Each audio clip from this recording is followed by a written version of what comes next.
أعوذ بالله من الشيطان الرجيم. ولقد بعثنا في كل أمة رسولا أن اعبدوا الله واجتنبوا الطاغوت.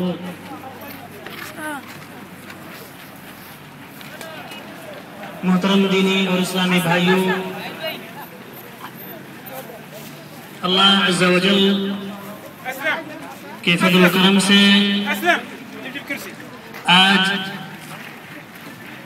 رمضان المبارک کا 7واں روزہ ہم مکمل کرنے جا رہے ہیں، اور اللہ عز و جل سے یہی دعا ہے کہ بارئ الہ ہم تمام کے بھوک اور پیاس کو قبول فرمائے، اور وہ اجر جو روزے داروں کے لیے اللہ تبارک و تعالیٰ نے متعین کیا ہے، اللہ تبارک و تعالیٰ ہم سب کو اس کا مستحق بنائے۔ میرے بھائیوں، جو آیت کریمہ میں نے آپ حضرات کے سامنے پڑھی ہے، اس میں اللہ تبارک و تعالیٰ نے اپنے تمام انبیاء کی دعوت کا اصول بیان فرمایا ہے، اور یہ فرمایا ہے کہ آدم علیہ السلام سے لے کر کے جتنے بھی انبیاء جن کے آخر میں ہمارے نبی جناب محمد رسول اللہ صلی اللہ علیہ وسلم ہیں، ان سب کا مقصد کیا تھا؟ وہ لوگ کس چیز کی دعوت دینے کے لیے مبعوث کیے گئے تھے؟ اللہ تبارک و تعالیٰ فرماتا ہے وَلَقَدْ بَعَثْنَا فِي كُلِّ أُمَّةٍ رَسُولًا أَنِ اعْبُدُوا اللَّهَ وَاجْتَنِبُوا الطَّاغُوتَ، کہ ہم نے ہر امت میں ایک رسول بھیجے، اور سارے رسول کا پیغام یہ تھا کہ وہ بندوں کو یہ حکم دیں کہ سب کے سب صرف ایک اللہ کی عبادت کریں، اور جھوٹے معبود سے بچیں، اس سے اجتناب کریں، طاغوت کے عبادت سے اجتناب کریں۔ یہ دعوت اللہ کے نبی اور ان کے علاوہ ان سے پہلے تمام انبیاء کی یہی دعوت تھی۔ میرے بھائیوں، جب تک کہ ہمارے عقیدہ اور ایمان میں توحید اخلاص نہیں پایا جائے گا، اس وقت تک ہماری کوئی عبادت قابل قبول نہیں ہوگی۔ میرے بھائیوں، اللہ کے نبی جناب محمد رسول اللہ صلی اللہ علیہ وسلم ارشاد فرماتے ہیں امرت ان اقاتل الناس حتى يشهدوا ان لا اله الا الله وان محمد رسول الله ويقيموا الصلاة ويؤتوا الزكاة فإذا فعلوا ذلك عصموا مني دماءهم وأموالهم۔ میرے بھائیوں، اللہ کے نبی صلی اللہ علیہ وسلم فرماتے ہیں کہ مجھے حکم دیا گیا ہے کہ میں لوگوں کو یہ حکم دوں، میں لوگوں سے اس وقت تک قتال کروں، یہ حکم دیا گیا ہے، اس وقت تک میں ان سے جہاد کروں، ان سے لڑوں، ان سے قتال کروں، جنگ کروں، جب تک کہ وہ یہ گواہی نہ دیں کہ صرف ایک اللہ عبادت کے لائق ہے، صرف ایک اللہ معبود حقیقی ہے، صرف ایک نبی جناب محمد رسول اللہ صلی اللہ علیہ وسلم کی رسالت کی گواہی کا اقرار کریں، اور نماز کو قائم نہ کریں، نماز کو قائم کریں،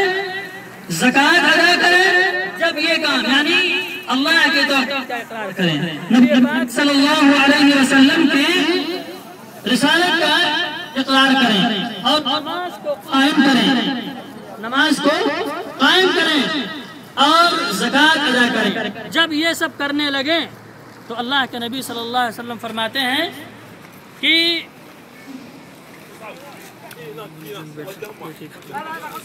اللہ کے نبی صلی اللہ علیہ وسلم فرماتے ہیں کہ جب یہ کام کرنے لگیں گے، نماز قائم کرنے لگیں گے، زکوٰۃ ادا کرنے لگیں گے، تب میں تب وہ مجھ سے محفوظ ہوں گے، تب میں ان کے مال کی، ان کے جان کی، ان کی عزت کی تب میں حفاظت لیتا ہوں، ذمہ داری لیتا ہوں۔ تب جب وہ توحید کا اقرار کریں، ایک اللہ کو پکاریں، ایک اللہ کی عبادت کریں، سارے معبودان باطلہ کا انکار کریں اور اس سے اجتناب کریں، اور نبی پاک صلی اللہ علیہ وسلم ہی کو اپنا امام مانیں، آپ ہی کی رسالت کی گواہی دیں، آپ ہی کے سنت پر عمل کریں، اور نماز کی پابندی کریں اور زکوٰۃ ادا کریں، تب وہ اسلام کے قلعے میں داخل ہوں گے، تب ان کی حفاظت ہوگی۔ میرے بھائیوں، یہ اللہ کے نبی صلی اللہ علیہ وسلم کی حدیث ہے، بالکل صحیح حدیث ہے۔ اب آئیے دیکھیے کہ جو لوگ نماز نہیں پڑھتے ہیں، جو لوگ ایک اللہ کو نہیں پکارتے ہیں، جو لوگ ایک اللہ کے علاوہ اور لوگوں کو بھی اپنا مشکل کشا سمجھتے ہیں، اپنا حاجت روا سمجھتے ہیں، اور ان کے در پر جاتے ہیں، سجدے کرتے ہیں، طواف کرتے ہیں، نذرانے دیتے ہیں اور مختلف قسم کے جو عبادتیں کرتے ہیں، تو ایسے لوگ اللہ کے یہاں مشرک قرار پاتے ہیں، ایسے لوگوں کو مشرک کہا جاتا ہے، اور اللہ کے نبی صلی اللہ علیہ وسلم نے ایسے لوگوں سے جہاد کرنے کا ارادہ کیا ہے، اور کہا ہے اس وقت تک میں جہاد کروں گا کہ جب تک کہ سب کے سب لوگ موحد نہ ہو جائیں، سب کے سب اللہ کے نبی کو اپنا نبی نہ مانیں، اور سب کے سب نماز اور روزہ۔ میرے بھائی، کتنے بے نمازی آپ کو ملیں گے، کتنے لوگ جو کلمہ پڑھیں گے، مسلمان کہیں گے اپنے آپ کو، لیکن نماز نہیں پڑھیں گے۔ اللہ کے نبی صلی اللہ علیہ وسلم نے فرمایا جب تک کہ نماز کی پابندی نہ کرنے لگیں، اور جو اللہ نے حق دیا ہے، جو مال دیا ہے، اس میں جب تک کہ زکوٰۃ نہ نکالیں گے، اس وقت تک میں ان سے جہاد کروں گا۔ قتال کا اعلان کیا ہے اللہ نے، بطریہ ضعیف ہے۔ یہ اللہ کے نبی جناب محمد رسول اللہ صلی اللہ علیہ وسلم نے ان سے، اب جو جتنے بھی لوگ، مثال کے طور پر ہم روزہ ہیں، بہت سارے لوگ روزے کے حوالے سے نماز پڑھتے ہیں، جب رمضان آئے گا تب مسجدوں میں آئیں گے، لیکن رمضان چلا گیا تو یہ بھی چلے جاتے ہیں۔ تو ایسے لوگوں کے لیے اللہ کے نبی صلی اللہ علیہ وسلم کیا فرماتے ہیں؟ جو نماز نہیں پڑھتے ہیں ان سے بھی میں قتال کروں گا، ان سے بھی میں جہاد کروں گا، ان کا بھی خون کیا ہے، ہمارے لیے جائز ہے۔ اگر کسی بے نمازی کو سے جھگڑا ہو جائے اور اس بات پر جھگڑا ہو جائے کہ وہ نماز نہیں پڑھتا تھا، اور ایسے میں تو میں اس کا قتل ہو جائے، تو ایسے شخص کا کیا ہے، خون معاف ہو جائے۔ سمجھ رہے ہیں؟ تو اللہ کے نبی صلی اللہ علیہ وسلم نے جہاد کا اعلان مشرکوں سے کیا ہے، بے نمازیوں سے، اور جو زکوٰۃ نہیں دیتے ہیں ان سے بھی اللہ کے نبی صلی اللہ علیہ وسلم نے حکم دیا ہے جہاد کرنے کا۔ میرے بھائیوں، ہم اپنے گریبان میں منہ ڈال کر کے سوچیں کہ کتنا ایمان ہمارے اندر ہے، اس لیے کہ اللہ کے نبی صلی اللہ علیہ وسلم نے ایمان، اور اللہ رب العالمین نے مومنوں پر روزہ فرض کیا ہے، نمازیوں پر روزہ فرض کیا ہے، موحدین پر روزہ فرض کیا ہے۔ بے نمازی، مشرک، ان لوگوں کا روزہ قبول نہیں ہوگا۔ اس لیے میرے بھائیوں، ہم آپ حضرات سے گزارش کریں گے کہ یہ ہماری ذمہ داری ہے، ہمارا فرض بنتا ہے کہ ہم میں سے جو بھی بھائی بگڑے ہوئے ہیں، جو نماز سے دور ہیں، جو زکوٰۃ نہیں ادا کرتے ہیں، یہ ہماری ذمہ داری ہے کہ ہم اس دعوت کو عام کریں، توحید کو عام کریں، اپنے معاشرے سے، اپنی سوسائٹی سے غیر اللہ کی عبادت کو ختم کریں، شرک کو ختم کریں، اپنے معاشرے کو شرک سے پاک کریں۔ ہر شخص اگر پکارے گا مصیبت میں تو صرف اللہ کو پکارے، غیر اللہ کو نہ پکارے۔ اور یہی اللہ رب العالمین نے کیا فرمایا کہ فلا تدع من دون اللہ، کہ اے میرے حبیب، اے میرے نبی، اللہ کو چھوڑ کر کسی کو نہ پکارو، ما لا ينفعک، جو تمہیں فائدہ نہیں پہنچا سکتا ہے، ولا يضرک، جو تمہیں نقصان بھی نہیں پہنچا سکتا ہے۔ فرمایا فإن فعلت فإنک إذا من الظالمین، اور اگر ایسا کیا آپ نے، یہ سمجھتے ہیں کہ فلاں شخص انسان ہے، فلاں شخص کتنا بھی پہنچ والا ہو، نبی ہی کیوں نہ ہو، وہ انسان ہے، اللہ نہیں ہے، تو اللہ کے علاوہ جس کو بھی بندہ پکارتا ہے اپنی مدد کے لیے وہ غیر اللہ ہے، اور ایسے وقت میں اللہ کے نبی اللہ رب العالمین نے فرمایا وہ شخص ظالم قرار پائے گا، وہ شخص مشرک قرار پائے گا۔ کسی کو بھی نبی کو بھی پکارنا کیا ہے اپنی مدد کے لیے کہ یا میرے نبی ہماری مدد کر دیجئے، ہماری مشکلوں کو آسان کر دیجئے، محمد صلی اللہ علیہ وسلم کو پکاریں گے، اس لیے یہ بھی شرک ہے۔ یہ بھی شرک ہے۔ کیوں؟ اس لیے کہ اللہ کے نبی صلی اللہ علیہ وسلم ہمیں آئیڈیل ہیں، انہوں نے اللہ کی معرفت کرائی، انہوں نے یہ بتلایا کہ اس طرح سے اللہ کی عبادت کرو، اس طریقے سے اللہ کو پکارو۔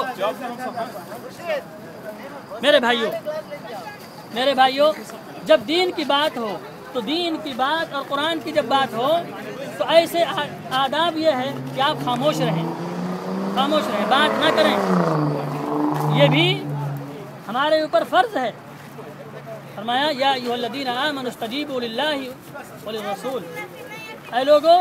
جب اللہ اور اس کے رسول تمہیں ندا دیں تو اس کو پکارو، قبول فرماؤ اور آواز نہ کرو، شور شغف نہ کرو۔ ہو سکتا ہے اللہ تعالیٰ کسی کے دل میں بات اتار دے اور وہ شخص ہدایت پا جائے، بے نمازی نمازی بن جائے، مشرک موحد بن جائے۔ اس لیے میرے بھائیوں، اور ہم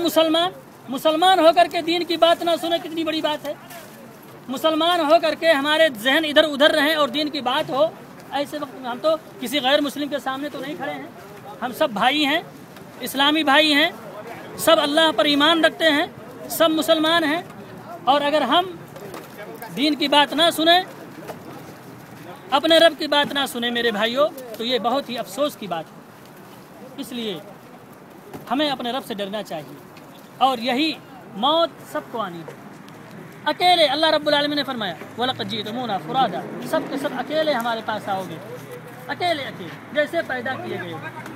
کما خلقناکم اول مرہ، جیسے تمہیں میں نے پیدا کیا ہے، ہمارے ساتھ کوئی نہیں جائے گا میرے بھائیوں، ہمیں سب کو اپنا حساب دینا ہے۔ اس لیے ہم عمل کریں، نیک عمل کریں، نمازی بن جائیں، روزہ صحیح طریقے سے ہم روزہ رکھیں، اور اللہ رب العالمین سے صحیح طریقے سے ڈرنے کا ڈھنگ حاصل کر لیں۔ وآخر دعوانا الحمدللہ رب العالمین۔ اللہ رب العالمین ہم سب کو صحیح سمجھ کی توفیق عطا فرمائے۔ والسلام علیکم ورحمۃ اللہ وبرکاتہ۔